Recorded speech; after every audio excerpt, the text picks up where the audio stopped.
Trillions of pesos have vanished, yet the floods keep getting worse. So who's behind this failed flood control project?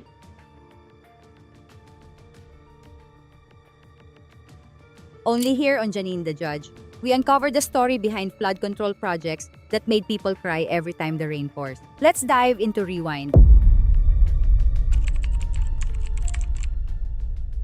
Let's start with one big name, St. Gerard Construction Corporation, owned by the Discaya family. The question is simple. If they're top contractors, why is their output bottom quality? This company ranked among the top 15 contractors, dominating government flood control projects worth hundreds of billions of pesos.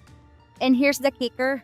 Based on official data revealed by Pasig Mayor Vico Soto, two other firms linked to the Discaya family, Alpha and Omega and St. Timothy Construction, ranked number 2 and 3 among the biggest recipients of flood control deals nationwide.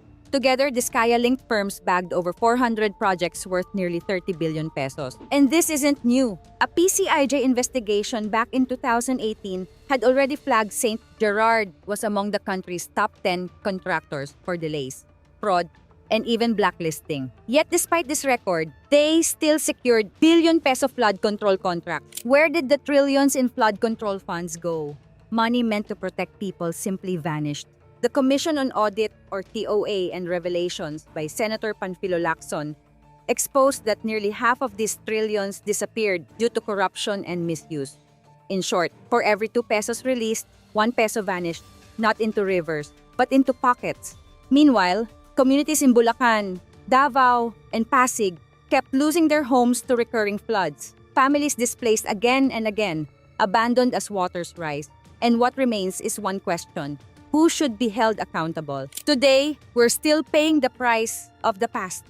These devastating floods are not just natural disasters, but consequences of failed Duterte-era projects. People were told, be patient, disasters are acts of God. But the truth? Human fingerprints are all over these so-called disasters. The Senate's Blue Ribbon Committee hearings summoned big contractors, including the Discaya family. But what happened? Many skipped the hearings. Contractors could dodge accountability. Ordinary people could not dodge the flood. And here's where Sara Duterte's name gets dragged in. As part of the Duterte family, her name is now questioned by the public. Justice is always demanded from ordinary citizens. But when it's time for big names to face justice, suddenly, there's silence. Flood projects during Rodrigo Duterte's era were filled with cronyism and nepotism. Now, Sara Duterte faces growing political pressure. Justice should be blind.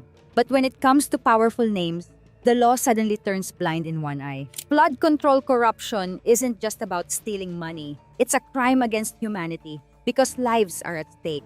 Unchecked crimes become a curse for the next generation. Now, we hear promises of audit, zero tolerance, and transparency. The contrast is clear. The past was floods and corruption. The present must be audits and accountability. So here's the question.